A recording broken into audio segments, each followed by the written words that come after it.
ঋণ নিয়ে উধাও ইয়াসিন, ব্যাংকের গচ্ছা ১৬২৬ কোটি। বেসরকারি ন্যাশনাল ব্যাংক পিএলসি থেকে নেওয়া ঋণের ১৬২৬ কোটি টাকা এক যুগেও পরিশোধ করা হয়নি।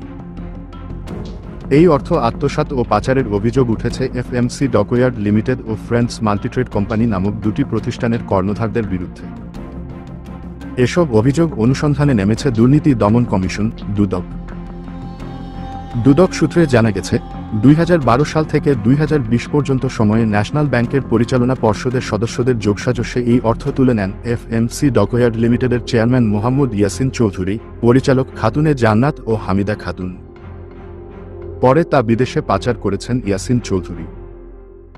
দুদকের অনুসন্ধান সংশ্লিষ্ট এক কর্মকর্তা নাম প্রকাশ না করার শর্তে জানান, ঋণ নিতে দুটি প্রতিষ্ঠানের দেখানো হলেও ঋণগ্রহীতা ও সুবিধাভোগীরা একই ব্যক্তি। সম্প্রতি ন্যাশনাল ব্যাংক পিএলসির ব্যবস্থাপনা পরিচালককে ঋণের তথ্য চেয়ে চিঠি দিয়েছে দুদক।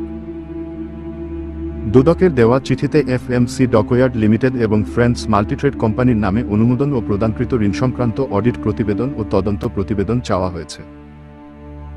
এছাড়াও ঋণ গ্রহণের পর সেই অর্থ স্থানান্তর, ক্লিয়ারিং, পে অর্ডার বা অন্যান্য লেনদেন হয়ে থাকলে সেই হিসাবের তথ্যাদি, মানি ট্রায়াল চাওয়া হয়েছে। ঋণ সংক্রান্ত অন্যান্য তথ্য চেয়েছে দুদক। অভিযোগ অনুসন্ধানে দুদকের পরিচালক মঞ্জুর মোর্শেদের নেতৃত্বে ৪ সদস্যের একটি অনুসন্ধান টিম কাজ করছে।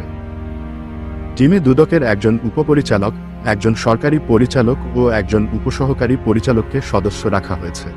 জানতে চাইলে দুদকের মহাপরিচালক ও মুখপাত্র আক্তার হোসেন আজকের পত্রিকাকে বলেন, দুদক অভিযোগ ধরে কাজ করে, ফলে অনুসন্ধান শেষ না হলে কমিশন থেকে অনুসন্ধান ও তদন্তের বিষয়ে বিস্তারিত বলার সুযোগ থাকে না। ট্রান্সপারেন্সি ইন্টারন্যাশনাল বাংলাদেশের নির্বাহী পরিচালক ইফতেখারুজ্জামান বলেন, বেসরকারি খাতের ব্যাংকগুলোতে গত সরকারের আমলে যে লুটপাটের রাজত্ব কায়েম হয়েছে, এটা তার উদাহরণ।